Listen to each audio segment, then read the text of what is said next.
Thank you. A bit nervous after all of you very powerful speakers, so bear with me, please.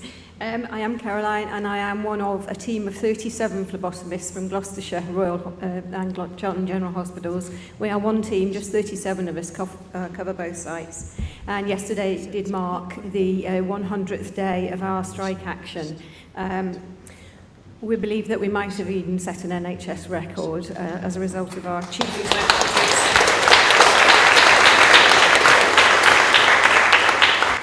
Our chief executive's reluctance to settle our grievance. So just briefly to answer any questions for those of you who are unable to say the word or even understand what it means. A phlebotomist is somebody who's skilled in taking blood samples. Basically, we take blood from a range of people. Every diagnosis starts with a blood test. The treatment throughout treatment regimes, regular blood tests are required to manage treatment plans. We see large numbers of patients who are extremely challenging to bleed for various reasons. We have small children, aged 6 years and above, who of course need special care, profoundly disabled people, needle phobics, people with severe mental health issues and dementia, ex and current IV drug users, and all manner of patients requiring skill and expertise to obtain the best samples for testing with a minimum of distress and discomfort. For those of you who may be interested, we've decided that the collective noun for a group of phlebotomists ought to be a clot. Or potentially a coagulation. There are many other names for us: Dracula, brides of Dracula, vampires and leeches, bloodsuckers and all sorts of other things. So that's a bit about what we do. And for years we've been asking for our pay and pay banding to be reviewed. We are currently on band 2, pay band 2, which is the lowest pay band in the NHS, but we know that our skills put us above that. We know that our knowledge and skills should be paid at band 3, which would give us just 77 pence more per hour, but we were denied our request to be rebanded, back with a lot of other healthcare support workers and healthcare assistants last year who were rebanded from 2 to 3 and recognised for their skills and paid accordingly. The only way we felt devalued and despondent, underpaid and overlooked because we've been denied the right to be included in that process. The only way we were ever going to get anywhere as a group so small was to join a union. So last year it was my colleague Dorney from Gloucester who led the charge, and there were at that time only a couple of Unison members within the phlebotomy team. Later another colleague, Ellie, started the push for Cheltenham, and in September last year we submitted a grievance to our CEO, Kevin McNamara, which has never been acknowledged.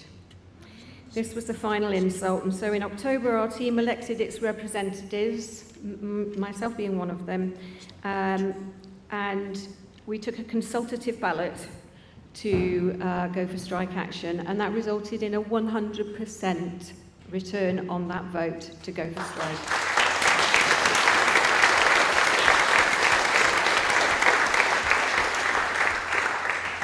We started the official ballot, and when that came in February, we had 97% in favour.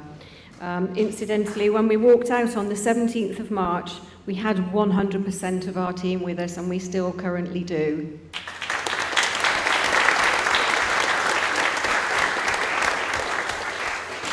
By the time we walked out, every one of our team was in unison. It has by no means been easy. We've had no idea when we first walked out onto the picket line that it will still be running 16 weeks later. It's turned into a marathon rather than a sprint, and this campaign has taken a lot out of us. We still have our families to care for, our homes to run. Many of us have second jobs. We're out of our routines, our comfort zones. We miss our patients and feel bad that they're not getting the care that they deserve. There have been times when we've hit a wall and felt like we were getting nowhere, but our sense of justice, our belief in ourselves as healthcare providers, and our love of our jobs and working in the NHS has kept us going. We know that we are worth more than 15 pence above national minimum wage, and our patients, those people who rely on us the most, know it too. They are the people who are most inconvenienced by our industrial action, and yet it is often they who are telling us to carry on fighting. When you've taken on something so much bigger than yourselves, so much more powerful than the sum of your team, and you wonder how you can ever win, then just at that right time, you receive a copy of a letter that has been sent to the CEO from one of our comrades on behalf of the trade union party, saying, in brief, and I quote, "If you think that you've taken on just 37 workers, then let me help you to dispel that myth. You have taken on the might of the unions, and we will stand shoulder to shoulder with these people and see that they are fully supported for as long as it is necessary to secure their modest and justified demands." The morale boost that was so desperately needed at that time, and it made our extraordinarily tough and resilient team grow stronger and more determined than ever to stand our ground and fight for the win. Mr. McNamara must be regretting his decision to firstly ignore and secondly underestimate this small team. As Shakespeare said of Helena, though she may be small, she is fierce.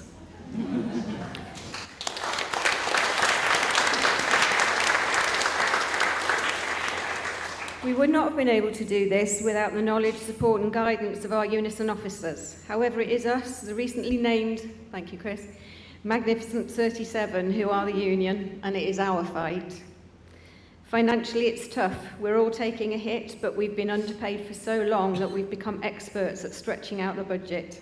Then one day a Unison branch turned up to our picket with a supermarket voucher for each of us, and the excitement that provoked reminded us that we are not in this fight alone. We've had donations into our strike fund from coins from individuals passing the picket line to large sums of money from other union branches, organisations and parties. Regular donations from individuals, and we are so very grateful for every single penny. This fight is not just for ourselves, but for all of those other groups who, like us, are feeling that they might just have to leave their jobs, the jobs that they love, those that they have trained for, leave their skills and years of expertise on the scrap heap for a job in a factory or supermarket just so they can make ends meet. Our CEO has, during this dispute, repeatedly said that other trusts pay their phlebotomists band too, and he's right, many still do, but that doesn't make it right. If other trusts are withholding the pay from their staff in order to balance the books on the backs of the lowest paid workers, whilst the CEO commands a six-figure salary, that is far from acceptable.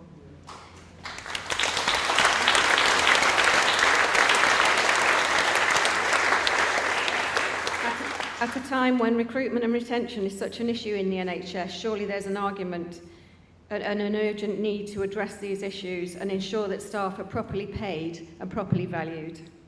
In order to bring about change, it is necessary to challenge, and that's exactly what we are doing.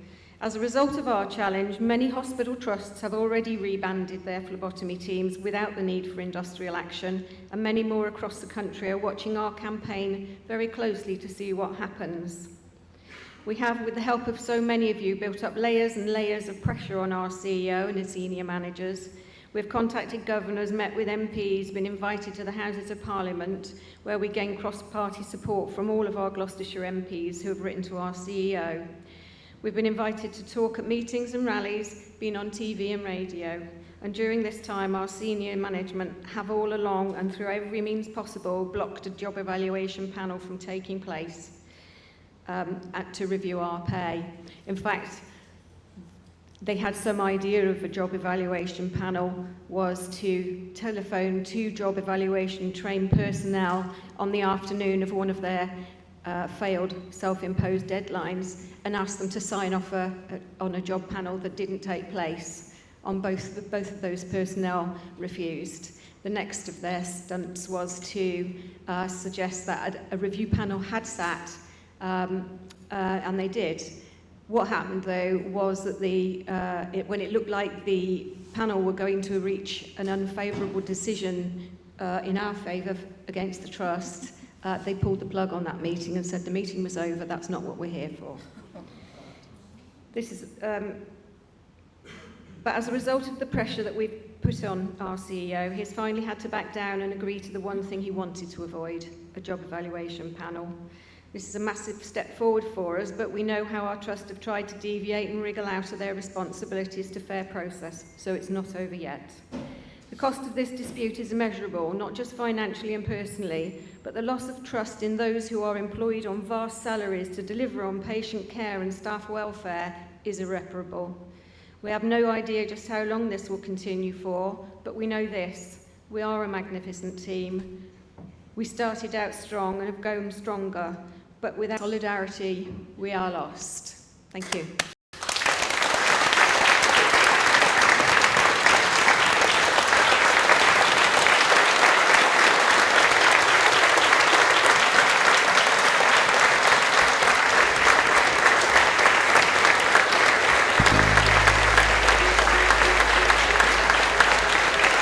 Mm-hmm.